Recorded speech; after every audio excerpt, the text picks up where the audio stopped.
I forget how old I was, where I was, when I got someone from Hawaii said, hey, you got your draft papers here. I said, well, send a match to it, because that's all it means to me. So I knew I was going to go to prison, because I refused to answer the draft call. So I'm pissed off at the fucking United States. I know it was in the mid, around 64, 65. I found myself in Seattle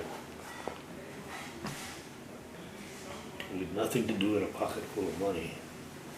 Well, you left Hawaii at that time? No. I left Hawaii when I was 15 years old. I left home when I was 10 or 12. Okay.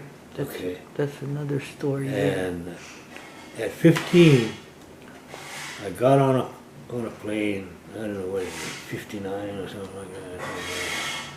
Let's see, 43, 53,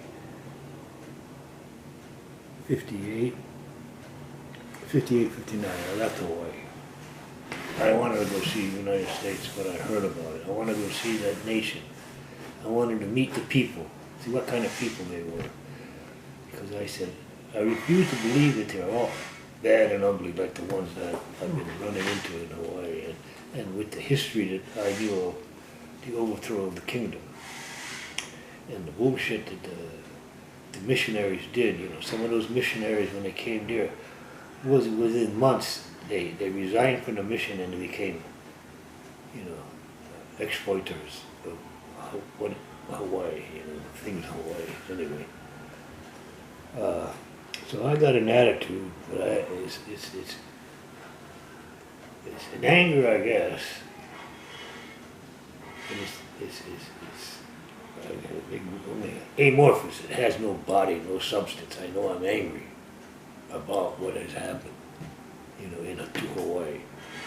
I'm angry at the sadness in my Kupuna Wahine, my great grandma's voice when she told me the story, you know. Mm-hmm. So I gotta figure out something to do. So I went, first mission I went on when I left Honolulu at the age of 15 was to find the man whose last name I have, Anthony Estrella. I know he was from Massachusetts. As an infant, I know I was there with my mother at the end of the war. He was supposed to leave at night. And then in my young, I just only vague splotches of memories of I can remember the name of the street that she stayed with some of her husband's relatives, Portuguese people. And I remember some things I did there. I remember being on the train going back to Hawaii. I don't remember getting on the airplane in California, but I remember getting off the plane in Honolulu. That's how I remember. But anyway, at 15 I would try to track this guy down. I know he was from, I knew the town of Attleboro, and I knew the street and address. It was 51 Birch Street. Wow. I remembered that. You went to Massachusetts. I went to Boston.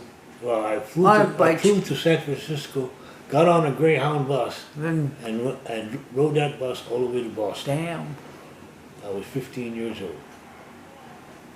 I got to Boston. I knew you could get to Attleboro by train. So I went to South. So that's a suburb or something of it's town. It's a town outside of Attleboro. I don't know how far away from Okay. Boston. It's not a suburb. And I got to Boston. It was late at night. I went in. I checked into a motel. Next morning, I got a taxi, and I said, "Take me to 51 Birch Street." I went there and knocked on the door. Who's that? Francis Estrella. And she knew that it was me. They all figured it out. I guess this was what my Anthony Estrella's sister, who was my aunt, as I thought at the time, And I'm still thinking this guy is my father. Hmm. So Patty, somehow she caught the whole, she got hold of my mother. Did she know your mother from I before? don't know Oh. she got hold of my mother by phone. Uh-huh. I don't know how that happened. Okay. But then my mother knew that I'd run away to go look for her, for my father. So Yeah. they worked something out. So she took me in. She contacted this guy, Anthony Estrella, said, your son is here. So he says, I get word that he'll come that Friday to come and visit me. So I'm in the kitchen with my cousin Dorothy. We're smoking. She's smoking. I'm with two little shits. We're smoking already. I'm 15, she's 15, but we're smoking it. Mother allowed it. This guy walks in, a big, tall guy. He stops, says, nods, says, hello, how are you? I said, I'm fine, thank you.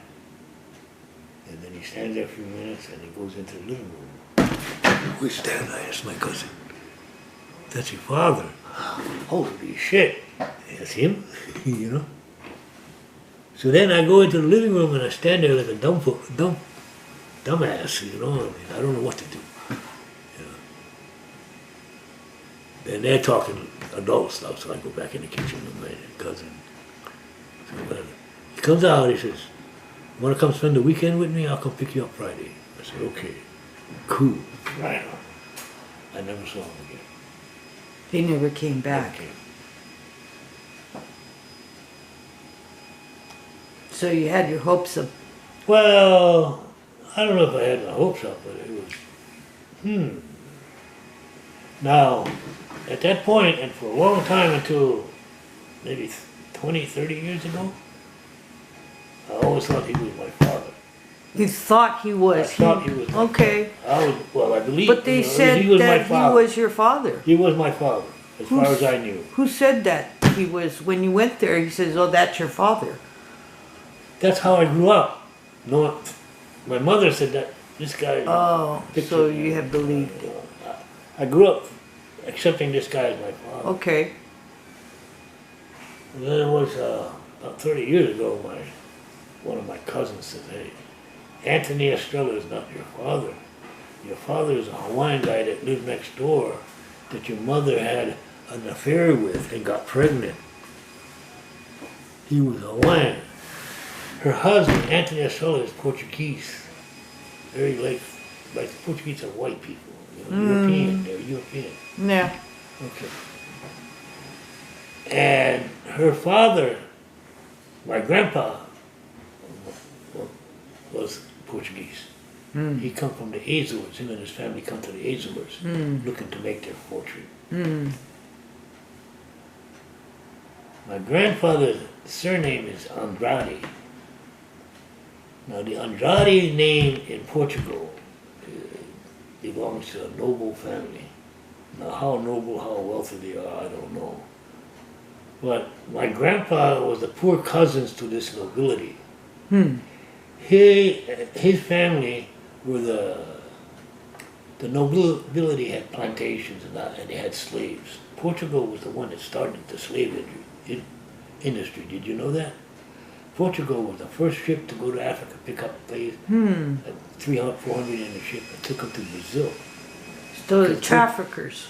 Portugal had a colony in Brazil. Brazil, a very strong Portuguese influence. Yeah, right. Well, anyway,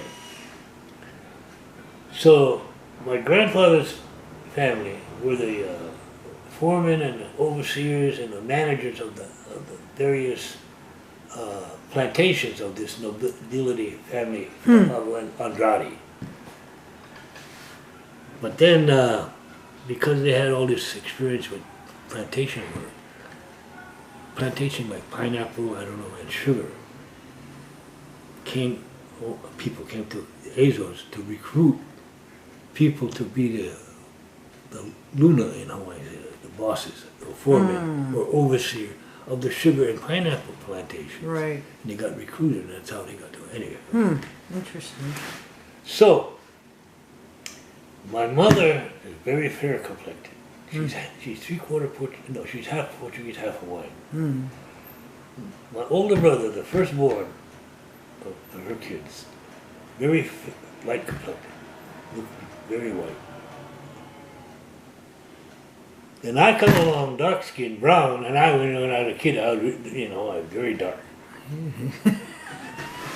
So Well, this guy Anthony Estrella is on a ship. He's in the Navy. that was her husband, And he was in the Western right? Pacific. And your neighbor. Well, he left, Hawaii on the ship, on Honolulu on the ship. I guess he was gone long enough. And his Yes. simple math would say, I was not his son, and then looking dark like I did when he came back. came back on the ship. What Auntie told me the story, he took one look at you, Francis, he turned around and left, he never came back. So she got exposed, Yeah, apparently. and she Busted, took it out busted. on you Yeah. And she took it out on me. because she couldn't. Besides, I was this wild-ass kid. Well, I was always climbing trees, looking birds' nests, Oh. climbing coconut trees to get coconuts. I didn't wait for them to fall. I went up to get them. That's the kind of kid I was. wow. I grew up the first maybe from almost from birth to I think I was about 10. I lived with my grandparents on a hog farm.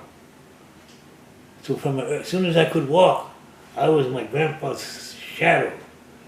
He needed a certain kind of tool. He'd send me to the shop. I go get it. Off I went to get it. Run, fast. And I knew, he said, give me a 13/16 or whatever. I could find it. I knew what he's talking about.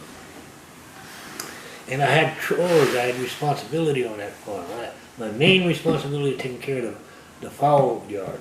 All the fowl, turkeys, ducks, chickens. Oh, they had more than hogs then. Oh yeah, no, it was a self-sustaining farm. He had about 500-600 hogs. Wow, it's a But he big grew- farm. How he many raised- acres? Primarily, he made his money raising breed animals, Breeding? breeding stock, Uh-huh. boars and sows. Okay. He had one sow, was champion sow. She had 22 teats, I should say. And when she had babies, she usually had 22, Wow. at least 20. And she never lost a one. Wow.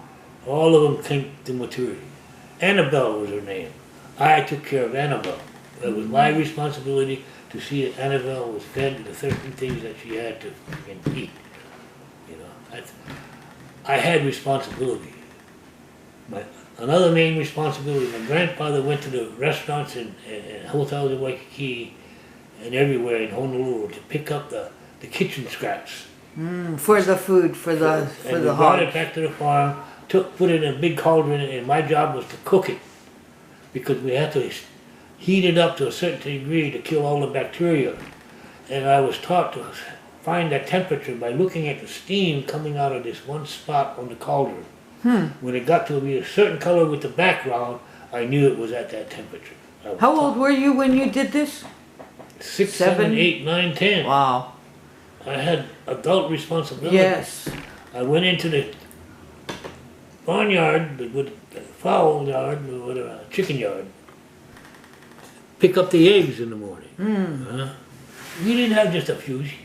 We had maybe 30, 40 chickens Wow. at times. Then we'd butcher them, and that was my job. I'd chop the neck off and pull the feathers and take it to Grandma, and she'd prepare it and put it in the freezer. So they sold a lot of these hogs for Kalua Pig Festival. Well, he or what was his did business? breed hogs for market. Uh-huh. He did have.